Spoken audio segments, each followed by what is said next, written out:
Bonjour à tous, dans cette vidéo je vais vous présenter un peu comment configurer des adresses IP par DHCP en fonction du VLAN dans lequel en fait se trouve un ordinateur. Donc là vous pouvez voir par exemple trois ordinateurs, chacun sera connecté à un port du switch qui est dans un VLAN bien précis et à l'aide du DHCP qui sera configuré sur le routeur, chacun de ces postes recevra une adresse IP du réseau approprié. Voilà. Donc ici, comme je vous ai mis, j'ai connecté cet ordinateur au port 1, celui-là au port 2, celui-là au port 3. Je vais configurer trois VLAN sur ce switch, un autre port qui sera ici en trunk avec le routeur. Et vous allez, je vais également configurer des adresses IP sur ce port du routeur. Quelles sont les adresses que je vais configurer? On va dire pour le VLAN 2, je prendrai 192.168.10.0. Pour le VLAN 3, je prendrai 192.168.11.0. Pour le VLAN 4, je prendrai 192.168.12.0. Voilà. Et d'accord. Donc ce que je vais faire, c'est le routeur en stick. Donc je commence déjà par configurer ce switch. Première des choses, ce sont des configs que vous connaissez déjà parce que j'ai déjà fait d'autres vidéos là-dessus. Première des choses, interface Fastnet 0/1. Switch port mode access, bien que par défaut il soit dans ce mode. Et après, switch port access VLAN, ça ne marchera pas parce que j'ai pas encore créé le VLAN. Voilà, donc le VLAN n'existe pas. Donc je vais créer le VLAN. VLAN 2. Et puis je l'appelle par exemple VLAN 2. Ouais.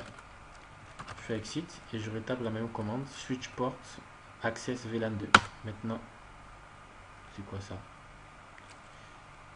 Oh, je suis pas sur l'interface. Voilà. Fastnet 0/1. Switch port access VLAN 2. Voilà, c'est passé. Donc je vais faire la même chose pour créer en fait euh, les deux autres VLAN. Donc je crée le VLAN 3. Je l'appelle VLAN 3. Même VLAN 3. Exit. Je vais créer le VLAN 4. Et je le nomme VLAN 4. Exit. Interface Fastnet 0/2. Switch port access VLAN 3. Puisque voilà. Exit encore. J'aurais pu ne pas faire exit, mais je le fais pour la forme. Voilà. 0/3. Switch port access VLAN 4. Donc pour le port 2, 1 VLAN 2, pour le port 3 VLAN 3, pour le port 4 VLAN 4. Et je vais maintenant configurer l'interface Fastnet 0/4. Et là je vais mettre switch port mode trunk. Donc ce port est configuré en trunk. Je fais exit dans un premier temps. Je viens sur le routeur rapidement. Et sur ce routeur, je vais faire enable configure terminal. Fast Ethernet interface 0 slash, non plutôt gigabit Ethernet, comme je l'ai noté là, comme vous pouvez le voir. Gigabit Ethernet 0/0. Et je fais d'abord no shutdown. Voilà, l'interface est allumée, elle est active. Et je fais interface gigabit Ethernet 0/0.1 pour configurer la première sub-interface. Et là, je vais mettre encapsulation .1q. Quoi? VLAN .1q, je vais mettre pour cette première interface 2. Et je vais configurer l'adresse IP là-dessus. 192.168.10. Vu que pour le VLAN 2, je compte prendre le réseau en 10, donc comme adresse en fait pour cette sub-interface, je prendrai 10.1 qui sera considéré comme l'adresse de la passerelle. Okay. Je complète 3 fois 255.0. Voilà. Je fais pareil pour la sub-interface qui est là. Sans me fatiguer, je fais 11.1. 3 fois 255.0.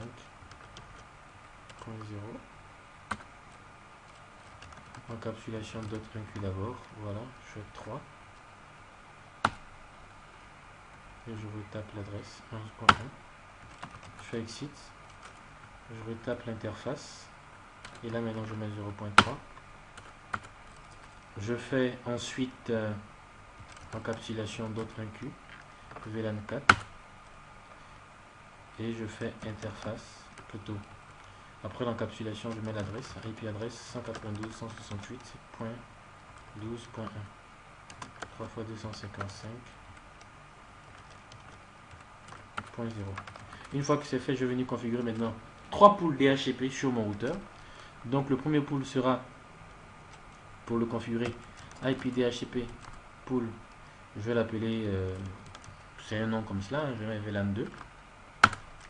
Je vais dire tu vas gérer le réseau 192.168.10.0. Il me donne le masque 3 fois 255.0.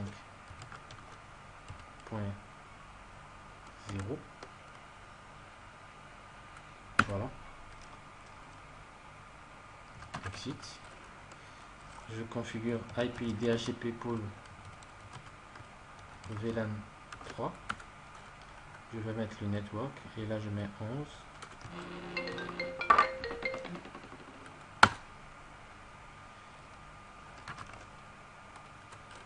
Après je mets IP DHCP pool VLAN 4. Network 12. Voilà, et c'est bon. Normalement à ce stade, si j'active en fait le DHCP sur la machine, elle devrait récupérer normalement une adresse du réseau en 192. Voilà. Donc c'est là à récupérer l'adresse 10.2. Cette machine devrait récupérer l'adresse 11.2.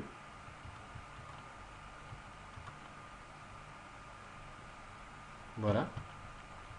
Et cette machine, quand j'active DHCP, elle doit récupérer l'adresse 12.2. Parce que là, 12.1 est déjà utilisé. Voilà. Voilà tout simplement. J'ai pas voulu configurer sur le routeur pour qu'il puisse donner par DHCP, par exemple, la passerelle par défaut ou le DNS. Parce que je pense que ce sont des choses que vous pourrez faire très rapidement et facilement. Ok, merci d'avoir suivi et je reste disponible s'il y a des questions. J'ai fait spécialement cette vidéo pour Cambalé Prépare qui a souhaité et je pense qu'elle servira. Merci.